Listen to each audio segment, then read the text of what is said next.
자, 오늘 오락부장 김한 기자가 개인적인 사유로 결석을 해서 제가 오랜만에 진행을 하도록 하겠습니다. 반갑습니다. 반갑습니다. 오늘은 일단은 주제에 맞게 조금 이 격전지로 얘기된데 중심으로 좀 설명을 하고 뒤에 조금 더 보충을 하도록 하겠습니다. 알겠습니다. 본격적으로 칠판 앞으로 나가셔서 설명을 부탁드리겠습니다. 자, 민주당이 수세적이고요. 네. 국민의힘이 공세적인데 아, 민주당이 일단 지역구를 갖고 있는 곳이고 대부분 민주당이 네. 가지고 있는 곳이고 국민의힘이 공격을 하고 있다. 국민의힘이 공격을 하고 있다. 네. 그래서 지난번에 민주당이 180석을 사실상 이제 비례까지 해가지고 이제 위성정당까지 합쳐서 180대 103이 나오면서 굉장히 많은 지역을 한 번도 가져보지 못한 지역을 다 가졌거든요. 네. 그러니까 말씀하셨다시피 지금 상황이 국민의힘이 더 공세적이다. 네. 이렇게 좀 이해를 하시면 될 것 같아요.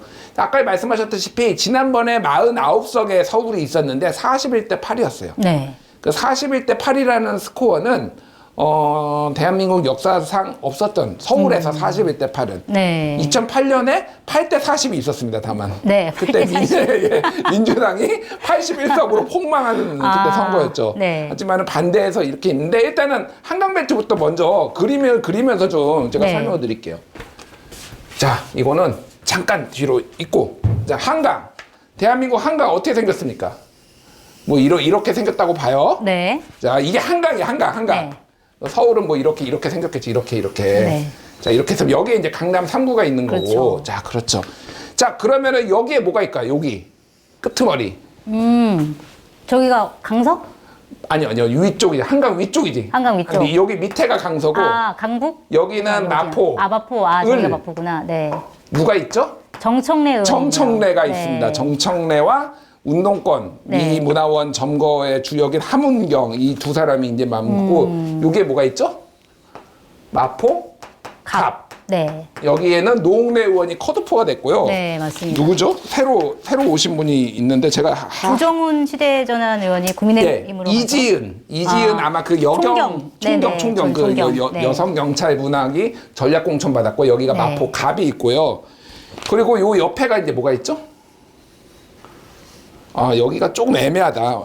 예, 좀 더 가운데 이쪽으로 와야 되는데 네. 여기가 이제 사실은 용산이 이렇게 네. 좀 커요, 이렇게. 네. 그래서 여기에 이제 동부이촌동까지 이제 같이 껴있고 사실은 여기 한남동 있고 여기에 네. 이제 뭐 남영동 뭐 이런 쪽까지 이제 막 있는데 하여간 여기에 이제 권영세 의원이 이제 있고 민주당에서는 강태웅 네. 뭐 이분이 있습니다. 여기가 유일하게 국민의힘이 이겼던 지역이죠. 맞아요. 그 예, 총선에서. 강남 3구하고 강남 3구에서도 이제 송파병 같은 경우에는 이제 남인순 의원이 이겼고 그 네. 중에서 여기 이제 용산까지 해가지고 8석 지난번에 8석이 있었고요. 네. 그 옆에 어쨌든 이제 광진갑, 광진을이 있고 그 옆에 여기 밑에 이제 영등포, 네네네. 영등포 갑, 영등포 을이 있고요. 네. 그리고 이쪽에 이제 여기가 중성구네. 중구, 성동갑, 중구, 성동을이 있고 그 다음에 광진이 있고 요렇게 이제 있다라고 보시면 돼요. 여기를 이제 한강벨트라고 보통 이제 얘기를 합니다. 네. 그래서 지금 대진표를 간단하게 말씀드리면은 중구 성동갑 같은 경우에는 윤희숙 의원이 이제 임종석 전 대통령 비서실장을 저격하러 운동권을 저격하러 나왔는데 운동권이 없어졌어. 운동권이 그러게요. 없어졌어. 네, 그래서 여기에는 그렇고. 전현희 전 권익위원장하고 윤희숙 네. 전 의원하고 둘 다 네. 외지인이에요, 사실은. 네, 그렇죠. 갑자기 아무런 관련이 오신 분들. 없어요. 네. 여기 2020년 총선 결과를 말씀드릴게요. 네. 자, 2020년 총선 결과는 이렇게 보셔야 돼요. 그때는 민주당이 41대 8로 압승을 했잖아요. 네. 그래서 여기가 10%포인트 안쪽이냐, 아니냐를 봐야 돼요. 아, 어떻게 됐나요, 그때? 그때는 홍익표, 의원이? 진수희 두 사람이 붙었는데 홍익표 54, 진수희 40. 10% 넘었네요, 포인트. 14%포인트 네. 정도면은 평균보다 조금 높습니다. 네. 그러니까 홍익표 의원의 개인기일 수도 있겠지만은 민주당이 해볼 만한 데다. 뭐 네. 이렇게 보시면 될 것 같고요. 그 옆에가 이제 중성동을인데 여기는 네. 박성준 의원이 있고 네. 지금 새로 들어온 사람이 하태경, 이해운. 아, 이게 그분들이 이제 지금 경선 양자 치르는. 경선이 화요일 날 나올 거예요. 결과가 네. 화요일 날 나올 건데 여기에서는 중성동을 같은 경우에는 굉장히 박빙이었어요. 네. 2020년 총선에 박성중 51.9, 지상욱 47.2. 네. 그러면은 여기는 3% 4%포인트 차거든요. 네. 여기는 지금의 추세라고 본다라면은 네. 뭐 이제 여론조사 돌려봐야 되지만은 네. 이게 서울의 특성이 뭐가 있냐면은 인물에 따라서 뭐 대선 후보급이나 이런 사람이 나오면은 좀 출렁이긴 하지만은 기본적으로 밴드로 움직입니다. 지지율이. 밴드로? 예, 네. 무슨 얘기냐면 같이 이게 간다. 같이 간. 예를 네. 들면은 도봉갑 같은 경우에는 예를 들면 지금까지 90년대 이후로 80년대 이후죠. 이제 90년대 들어서 가지고 국민의힘 계열의 보수 정당이 이긴 적이 딱 한 번 있어요. 그래요. 예, 네. 2008년에 그 뉴타운 바람 불었을 때 그때 신지호 네. 신지호 의원이 딱 한 번 당선되고요. 네. 여기에서 국민의힘이 당선된 적이 한 번도 없어요. 여기에 이제 김재섭 도봉갑 당협위원장하고 안기령이 붙잖아요. 안기령 후보가. 제가 말씀드린 건 뭐냐면은 만약에 김재섭이 이긴다라고 네. 한다라면은 민주당은 100석 이하로 떨어진다는 얘기예요. 왜냐하면은 예, 무슨 얘기냐면은 아무리 후보 변인이 있더라도 여기가 노원이 몇 퍼센트 포인트 차가 나면 여기는 몇 퍼센트가 나고 여기는 몇 퍼센트 나고 이게 네, 총선에 정해진 거의 룰에 따라서 간다라는 거예요. 네. 그래서 제가 말씀드린 건 뭐냐면은 지금 박성준과 뭐 하태경이 됐든 박성준과 이혜원이 됐든 여기는 완전 접전이다. 지금의 국민의힘 지지율과 민주당 지지율로 봤을 때. 네. 그 용산구 같은 경우에는 권영세, 강태웅, 뭐 네. 강태웅 부시장하고 권영세 의원인데 지난번에 권영세 의원이 890표 차로 이겼어요. 사실. 굉장히 1000표도 안 됐어요. 네. 그러니까 왜 그러냐면은 뭐 여러 가지 이게 그 용산이 되게 특이한 곳인데 네. 굉장히 부자 동부 이촌동이나 뭐 이런데 부자들이 사는 반면에 네. 저쪽에 조금 뭐 이게 상대적으로 못 사는 네. 데가 같이 공존하는데 그래서 여기 그 대통령도 살고 계시죠 지금. 그렇죠. 주민이시네요. 투표를 뭐 하시겠네요. 굉장히 유명한 사람들 많이 살아요 여기에. 대법원장도 살고 막 공간들 다 몰려 있어 지금. 네. 한남동 쪽에. 그러니까 네. 이쪽하고를 같이 공략하기가 되게 어려워요. 네. 되게 어려운 지역이 하나인데 지난번에는 민주노동당이 아니라 정의당 후보가 나와서 표를 분산해가지고 권영세 후보가 가까스로 당선이 됐어요. 네. 지금 권영세 후보 같은 경우에는 박희영 용산구청장을 본인이 데리고 있던 사람이거든요. 네, 네. 근데 그거를 이제 지난번 지방선거에 당선시켜서 그게 아마 이태원 참사의 책임자다고 해서 끊임없이 공격을 받을 거라서 네. 여기도 지금 쉽지가 않네요. 그러니까 국민의힘 입장에서는 조금 어려운데요. 그러니까 수성이 좀 쉽지가 않다. 쉽지가 않은 곳이다. 네. 그리고 광진갑은 여기는 네. 그 전해숙 의원이 떨어지고 지금 이정헌 JTBC 앵커가 여기 공천을 받았어요. 네, 네, 네. 그 상대는 누구냐? 네. 예, 김병민. 예. 네. 그래서 방송의 달인 두 명이서 네. 붙게 생겼다. 그래서 여기도 지난번에 전해숙 53, 김병민 40. 그때도 김병민이. 예, 그때도 후보가 2020년 있었군요. 총선에도. 근데 김병민이 이때는 완전 신인이었어요. 그리고 지금은 김병민의 최고위원의 인지도가 상당히 올라갔거든요. 그렇죠. 네. 그러니까 여기도 이정환 후보가 오히려 약간 신인. 사실 JTBC 앵커도 하고 그랬지만 잘 모르거든요. 네. 이정환 앵커. 네. 그리고 인지도가 김병민이 훨씬 높아요. 그러니까 여기가 상당히 접전지가 될 가능성이 높다라고 보시면 될 것 같고. 네. 광진구 을 같은 경우에는 여기가 고민정 후보. 네. 그 상대가 오신환 후보예요. 네. 오신환 후보는 어떤 분이냐면 관악을에서 재선을 했어요. 네. 삼자구도로. 네.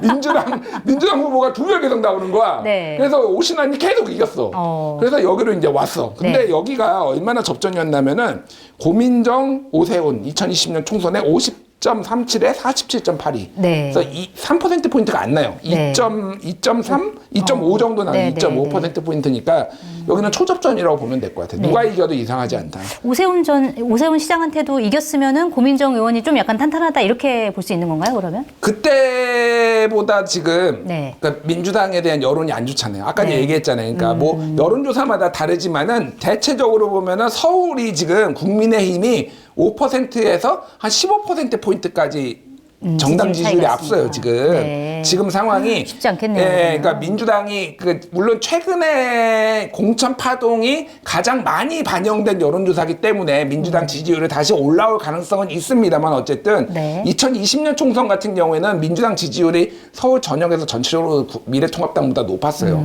근데 지금은 이제 지지율이 낮다라고 한다라면은 네. 개인기로 이제 뚫어야 되는 거고 그때도 2004년도에도 2.5%포인트면은 오신환 전 정무부 시장이 네. 이제 만만치 않은 경쟁력을 보여줄 것 같고, 네. 마포 갑 같은 경우에는 노웅래 강승규가 55대 42였어요. 그러니까 13%포인트인데 차이가 꽤 문제는 났네요. 마포갑이 여기가 지금 마용성이라고 보통 부르잖아요. 네. 그래서 아파트 값이 상당히 뛰었습니다. 그래서 우리나라의 선거는 기본적으로 네. 아파트 가격하고 밀접한 관련이 있어요. 그러면 이제 값이 오를수록 보수한테 유리한 거잖아요. 보수 유권자가 늘어납니다. 네. 그러니까 다세대나 빌라가 많으면은 기본적으로 민주당 지지자가 많고요. 아파트가 세워지면은 상대적으로 보수 유권자가 더 유입이 되는데 그 아파트 가격이 오르면 오를수록 보수 유권자가 많이 들어와요. 아, 그렇군요. 그래서 지금 여기도 마포 갑도 지금 네. 어떻게 되지? 특히 노웅래 의원 같은 경우에는 그 아버지부터 해가지고 여기에서 지금 2대가 지금 오랫동안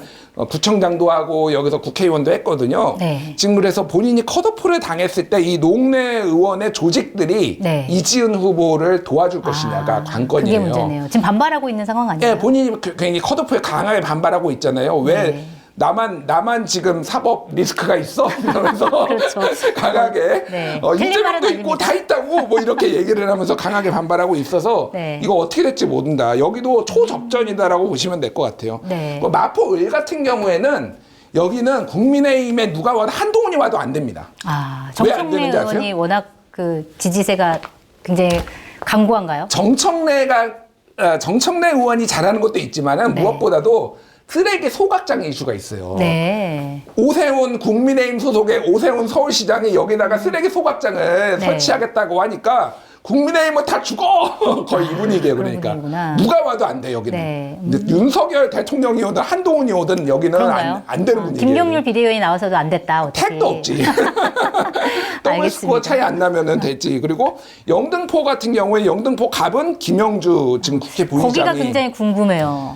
당을 바꿔서 나오셨어요. 지난번에는 영등포 갑은 원래 민주당이 좀 유리해요. 영등포 을은 소위 말해서 비싼 그 우리가 아는 그 여의도라고 불리는 네. 그쪽이 이제 들어간다면 영등포 갑은 이제 신림동이 아니라 당산이라든지 요쪽이거든요. 네. 근데 김영주 2020년에는 김영주가 56, 문병호가 38. 굉장히 차이 많이 났네요. 격차가 많이 났어요. 근데 이게 같이 민주당한테 좋은 것도 있지만은 김영주 의원이 사선을 하면서 여기 조직을 굉장히 다져놓은 것도 있거든요. 네. 그 사람이 이제 갔을 때 빠져나갔다. 어떻게 될지는 알 수 없다. 여기 다만 허은하 의원이 네. 개혁신당에서 출마를 했어요. 네. 그래서 왜 나 민주당 후보만 있어? 내가 진정한 보수 후보야. 그러면서 그러네요. 민주당 허은하 후보만 의원이 있네. 나왔어.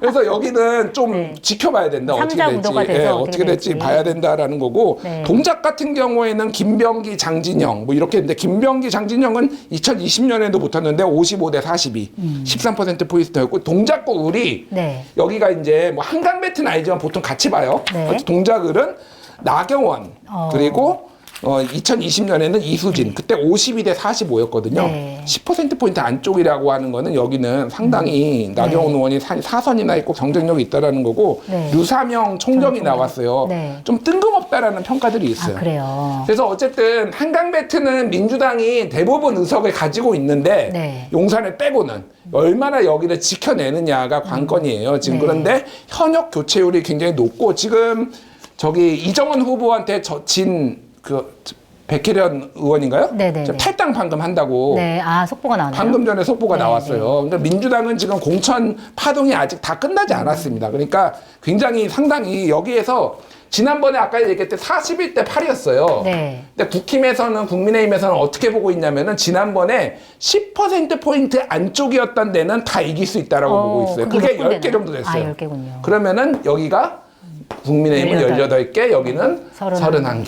네. 자, 31대 18이 된다라는 건데 요거는 제가 말씀드릴게요. 2016년에 2012년이다.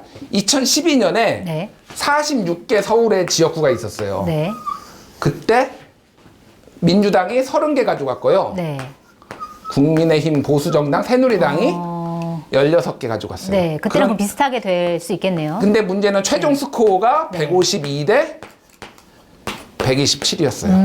민주당 127, 국민의힘 152. 물론 이때는 29대 21로 경기도에서 굉장히 국민의힘이 선전을 했으니까 그때 새누리당이 그럼에도 불구하고 어쨌든 민주당이 서울에서 30석을 가져가는 거는 기본이에요. 네. 30석을 가져간다고 야 민주당이 대승이다라고 볼 수가 없는 게 왜냐하면은 TK 25석과 PK 40석의 열세를 만회할 방법은 수도권에서 대승을 해야 돼요. 기본적으로 35석 이상은 가져가야지 민주당이 일당이 될 수 있는 구조예요. 지금 네. 이게 대한민국 정치가. 네. 그러니까 네. 사실은 굉장히 쉽지 않은 지금 민주당의 환경이다. 이렇게 보시면 될 것 같아요. 30석이 바닥인데 지금 네. 바닥을 칠 수 있다. 이런 전망이군요. 가장 바닥은 아까 전에 네. 2008년에 8대 40으로 해서 80, 네. 총 81석밖에 이제 못 가져오고. 그거 이제 논외로 하고 했을 때. 그거 알겠습니다. 빼놓고는, 예. 자, 그러면은 이제 이번에는 낙동강 벨트로 한번 가봐야 될 것 같은데 여기는 보면 이제 낙동강 벨트가 원래 이제 영남 지역은 보수세가 강한데 그럼에도 불구하고 낙동강 벨트는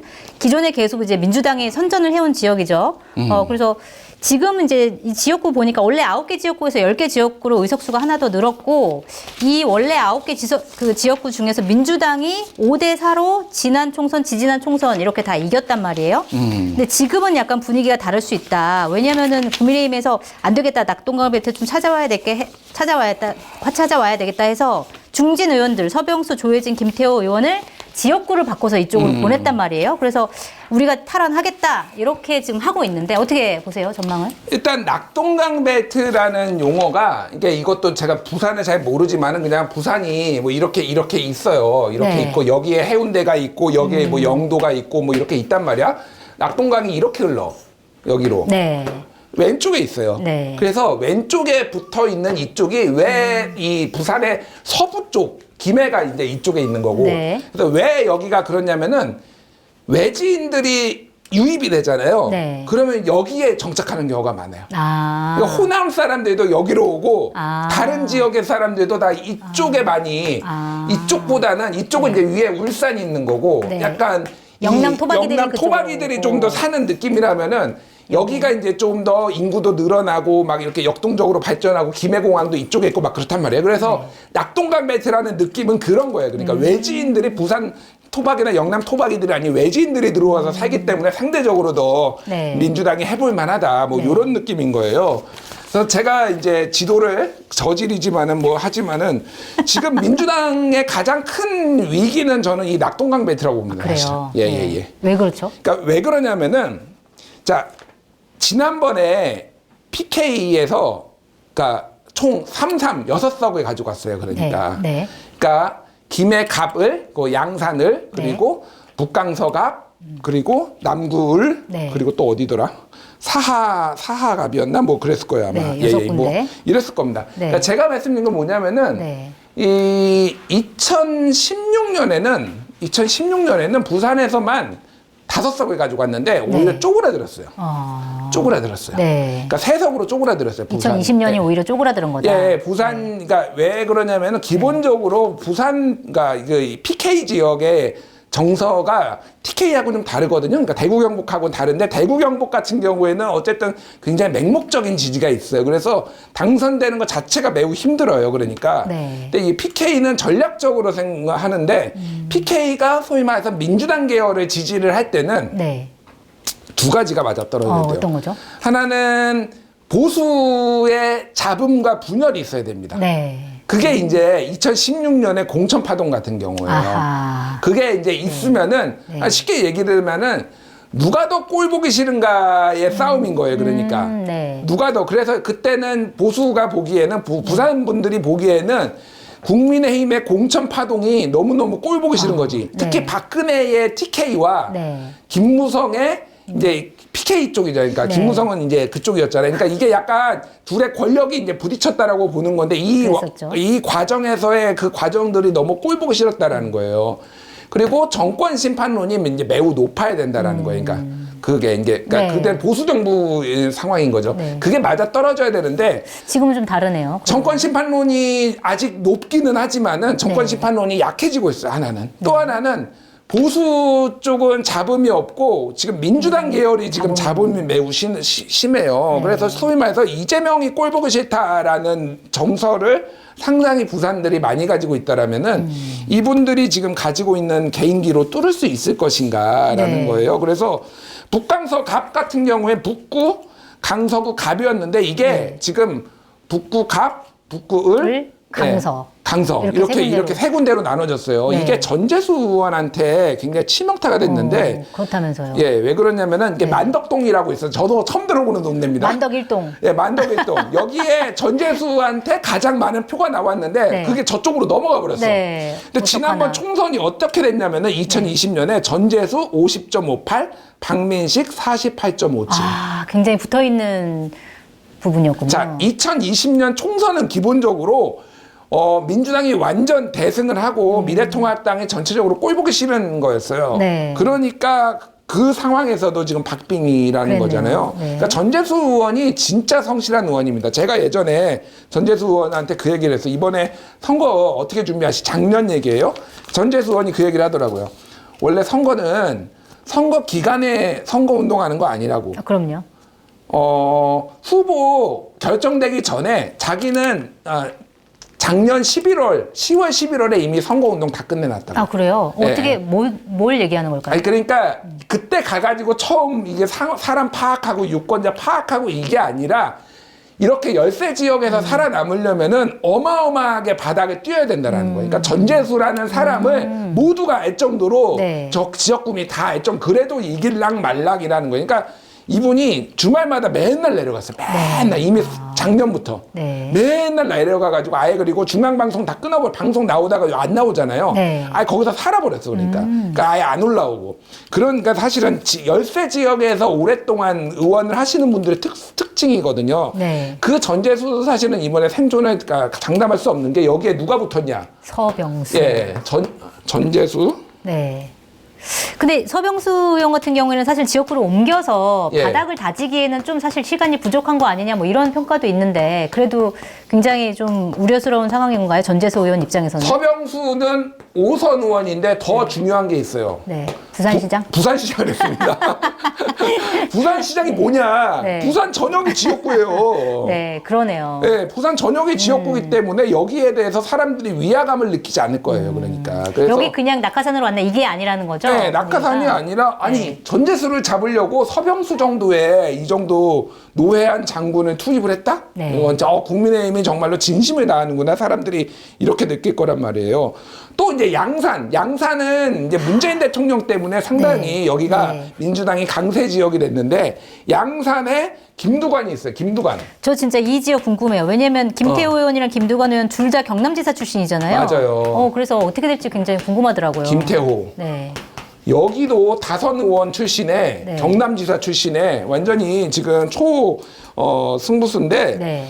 그때 양산시을이 48.94 대 47.16 아, 여기도 굉장히 박빙이었고. 초박빙이에요. 그러니까 기본적으로 TK 영남에서 이긴다라는 거는 이런 식이에요. 네. 선거가. 와. 그러니까 여기도 지금 민주당에 대한 여론이 지금 최근에 안 좋아졌잖아요. 전체적으로 네. PK에서도 안 좋거든요. 지금. 그러니까 지금 안 좋은 데가 어디가 안 좋냐면은 네. 충청도하고 PK하고 서울이 안 좋아요. 민주당 지지율이 상대적으로 평균보다 더 많이 떨어졌어요. 네. 거기가 다 어딥니까?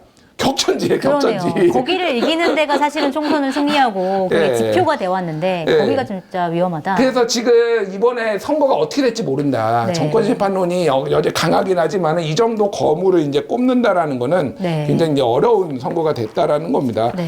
그래서 지금 김정호 의원도 있어요. 김정호 의원 잘 모르시는 분도 있을 네, 거예요. 김정호 의원은 사실 좀- 김해을이라고 네. 김해갑을을 이제 다 가지고 왔는데 김해을에 김정호 이분도 그 밭을 굉장히 한데 여기 누가 붙었냐? 조혜진. 아, 네. 조혜진 3선 의원이에요. 네, 여기 이분 재선 의원이에요. 지역구를 바꿔서 지역구를 가셨죠. 바꿔가지고 여기 왔단 네. 말입니다. 네. 그때 김정호 의원도 49.67대 41.61로 네. 약간의 격차는 있기는 하지만 어쨌든 5%포인트 이 정도 차이로 이겼다라고 하면 조혜진이 여기 왔을 때 얼마나 이제 경쟁력을 발휘할 거지. 그래서 전체적으로 보면은 지금 민주당이 저격을 당하는 느낌이에요. 지금. 네. 왜냐면 더 오히려 3선, 재선, 5선 중진들을 민주당을 잡으려고 지금 가뜩 몇 석 있지도 않은데 여기에 뭐 이런 상황이라서 민주당이 어떤 전략을 가질지가 되게 중요해졌다. 그러네요. 지금 한강벨트, 지금 낙동강벨트 좀 쉽지 않은 상황인데 지금 경기 남부벨트를 한번 가보도록 하겠습니다.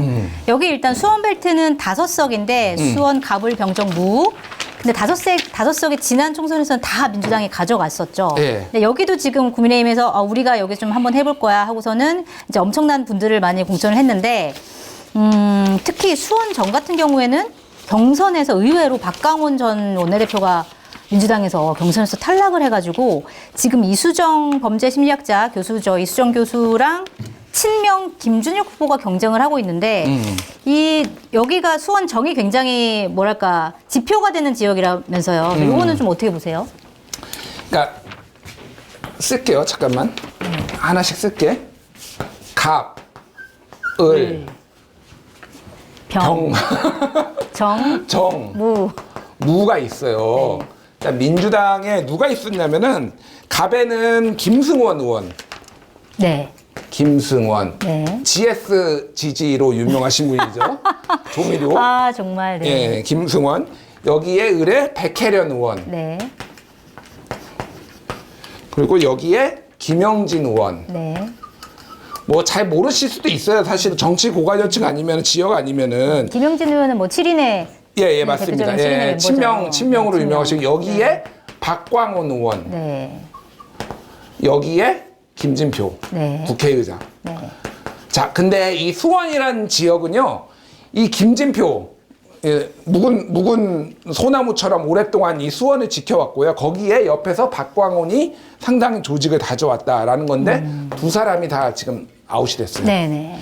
김진표 국회의장은 출마를 안 하고, 네. 여기는 김준혁, 이제 전략기획 부대표인가 부총장인가 이분한테 됐단 말이에요. 그래서 네. 소위 말해서 친명 저격을 당했다 이렇게 보면은 왜 수원이 중요하냐면은 국민의힘의 기본적인 생각은 이 수원에서 경기 남부가 완전히 다 쓸려 나갔어요. 지난번 총선에서 네. 용인, 화성 해가지고 다 쓸려 나갔는데 수원에서 바람을 일으켜가지고 다른 지역까지 용인이나 화성 이런 데까지 지금 가져가겠다라는 거거든요. 그래서 네. 여기에 굉장히 힘을 줬어요. 그래서 아실지 모르겠는데 장관들 출신들이 굉장히 많이 갔어요. 그래서 여기에는 지금 이수정 교수가 네. 지금 잠깐만요. 이수정이 여기 왔고요. 김영진 의원 지역구가 박문규 전 산업. 예, 여기가 박문규. 네. 박문규 이런 네. 분이 왔고요. 네. 여기가 김준현 있습니다. 근데 사실 지역 인사 아니면은 잘 모르시는 분들이 있는데 어쨌든 굉장히 관료들이 여기 많이 왔어요. 네. 그래서 지금 전체적으로 보면은 민주당의 인지도가 더 높은데 조직이 좀 약간 흔들리고 있다. 네. 전체적으로 보면 이렇게 보면 될 것 같습니다. 특히 이제 여기 병 같은 경우에는 국민의힘이 상당히 유리한 지역이라고도 이제 알려져 있거든요. 그렇군요. 예, 그래서 네. 여기하고 요쪽을 좀 전략적으로 공략을 했을 때 국민의힘이 이제 가져간다라는 거고 여기에 이제 용인 갑을 병정이 있는데 길게 설명하면 그 용인 갑 같은 경우에는 그 이원모 네, 비서관 맞아요. 예. 네. 여기에 이상식 여기도 검사일 거야 아마 여기도 네. 경선해가지고 권인숙 의원 뚫고 그래서 검사끼리 이렇게 맞붙는데 네. 용인 각 같은 경우에는 정찬민 의원이 아마 지난번에 네. 의원이었어요. 그래서 여기도 이제 용인 갑도 국민의힘이 상당히 이제 유리한 이런 지역이다 이렇게 보시면 될 것 민주당 같습니다. 이상식 전 부산 경찰청장이네요. 네, 부산 네. 경찰청장이거든요. 네. 예, 제가 헷갈렸습니다. 어쨌든 그리고 그래서. 개혁신당에서 양양자 원내대표. 양양자. 네. 그러니까 이런 식으로 있고 네. 여기에 이제 우리가 좀 보시면 여기에서 그래서 어쨌든 선거는 이제 해봐야 합니다. 해봐야 하는데 지난번에는 예를 들면 수원시 갑은 59대 39, 수원시 을은 60대 38, 수원시 병은 53대 42, 네. 정은 57대 37. 차이가 꽤 많이 나네요. 55대 38. 그래서 기본적으로 차이가 많이 났어요. 네. 기본적으로 차이가 많이 났기 때문에 여기에서 국민의힘이 힘을 크게 발휘하기는 쉽지 않습니다. 왜냐하면은 지금 전체적으로 보면 서울이 보수화가 되면서 그 젊은 세대들이 조금 이주를 하면서 신도시 쪽에 이제 경기도가 전체적으로 보면은 민주당세가 강하거든요. 네. 근데 수원은 사실은 거기에 좀 해당되지 않아요. 수원도 약간 늙어가고 있어요, 살짝. 네. 그러니까 늙어가고 그런 있다. 것들을 조금 감안해야 될 필요가 있고 여기에서 이제 우리가 주목해야 될 거는 화성을 격전인지 아닌지. 네, 이준석 개혁신당 대표가 예. 나가기로 한 지역. 여기에 이제 그 민주당에서는 공영훈 전 현대자동차 사장, 네. 문화일보 기자 출신이더라고요. 아, 그렇군요. 예, 그리고 네. 국민의힘에서는 한정민 전 삼성전자 연구원. 네, 한정민 굉장히 젊은 삼성전자 분이더라고요. 연구원인데 84년생. 네. 이준석 대표 85년생. 네. 그래서 나이로도 상세가 되고 삼성대 현대 네. 이 틈바구니 내에서 이준석이 네. 살아남을 것이냐. 어허. 여기가 참고로 지난번 선거에서 여기가 누구 지역가요? 이원우 의원이 삼선했던 그 지역구거든요. 아, 네네. 이원우 의원이 옆으로 옮겼죠. 예, 네. 64.53, 65% 얻어냅니다. 네. 그러니까 여기는 민주당 초강세 지역. 이게 네. 물론 분구가 되긴 했는데, 네. 그래서 그러니까 개혁신당 타이틀로 되겠냐 뭐 이런 얘기도 나와서 제가 저번에 이준석 대표 그때 만나서 우연찮게 방송에서 만나서 그 얘기를 했어요. 네. 빨리 민주당 지지 여성하고 빨리 결혼을 해라. 결혼만이 답이다. 약혼 안 되면 약혼이라도 빨리 발표를 해라. 이 정도로 사실은 민주당의 그 지지세가 강한 곳이다. 근데 쉽지 않겠네요. 3파전이 됐기 때문에 네. 어떻게 될지는 아직 좀 열어봐야 된다. 3파전이라서 좀 지켜봐야 되겠다. 이런 상황입니다. 그래서 전체적으로 보면 어쨌든 민주당과 국민의힘이 좀 더 공격적으로 지금 공천을 하고 공세적으로 하고 있고 민주당이 네. 지금 상황에서는 왜냐하면 총선 다수당이었기 때문에 약간 방어적이다. 그래서 민주당이 사실은 이제 지금까지는 뭐 개혁공천하고 뭐 이런 얘기가 나왔지만 앞으로 어떤 전략으로 이거를 할지 그 정권 심판론 원툴로 정말로 갈 것인지 아니면 새로운 뭔가 전략이 나올 것인지 이거를 좀 지켜봐야 되는 상황인 것 같아요. 알겠습니다. 자, 그리고 아까 준일쌤이 탈당 선언을 이제 백혜련 의원이라고 말씀하셨는데 전해숙 의원. 전해숙 의원. 탈당 죄송합니다.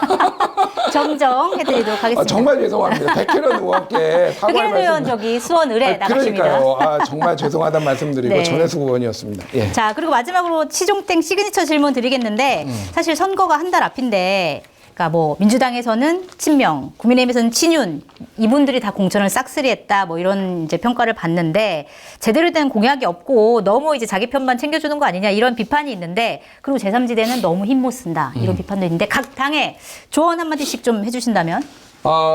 일단은 그 경향신문 기사 보니까 그 친윤이라는 타이틀에 100번 이상 붙은 그거 사람은 봤어요. 98%의 공천률을 기록했다. 네. 과학이다 이거는. 친윤은 네. 과학이다. 뭐 이런 거를 이제 우리가 그 기사 한번 꼭 찾아보시고요. 네. 제가 아까 전에 이번 선거가 망했다라고 한 거는 사실은 어느 당이 일당되고 안 되고가 아니라 우리가 지금 당면하고 있는 현안들을 그러면 어느 당이 승리를 해가지고 그걸 풀어낼 능력이 있느냐 네. 그런 비전이 있느냐에 대해서 말씀드린 거예요. 꼭 뭐 제3지대가 잘 되고 안 되고 그런 문제가 아니라 예를 들면은 저출산 문제 같은 경우에는 지금 심각한 문제거든요. 근데 이거를 풀어내는 방법은 민주당 혼자도 안 되고 국민의힘 혼자도 안 되고 사실은 사회적 대타협을 해서 맞습니다. 우리 사회가 이 기득권 세력 아니면은 아니면 더 60대 50대들은 어떤 것들을 우리가 양보를 할 수가 있고 이런 것들을 서로가 고통을 분담할 수 있는 일을 조정을 해야 되는 타임이거든요. 그게 네. 기후 위기도 마찬가지고 연금도 마찬가지고 모든 게 그런데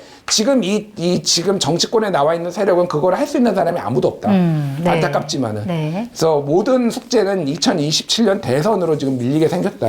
이런 좀 안타까운 말씀을 드리고요. 굉장히 우울하네요. 네. 지금도 늦지 않았습니다. 사람들이 특히 이제 중도층은 이 사람의 태도와 어떤 비전을 보거든요. 지금 민주당은 정권 심판을 원툴로 갈 생각을 하지 말고 본인들이 뭘 내려놓을지 그게 이재명 대표와 친명의 주주일 수도 있고 네. 정치권의 기득권일 수도 있고 여러 가지 운동권의 기득권일 수도 있고 이런 것들을 내려놓고 비전을 보여드려. 지금도 과반 이상인데 또 과반이 됐을 때 네. 민주당이 어떤 대한민국에 어떤 변화가 있을지에 대해서 아직 한 번도 못 들었어요. 네네. 국민의힘은 과반이 되면 뭘 할지에 대해서 좀 말해주시죠. 네. 나는 또 더 많은 홍범도 장군 흉상을 이전할까봐 굉장히 겁이 나요. 그래서 국민의힘의 비전에 대해서 말을 해달라. 예, 무조건 운동권 청산 얘기만 하지 말고 네. 그런 총선이 아직은 시간이 남았다. 네. 그 비전을 보여주는 총선이 됐으면 좋겠습니다. 알겠습니다. 한 달 동안 비전을 보여주길 바라면서 김진일 쌤 감사드립니다. 네, 감사합니다. 네.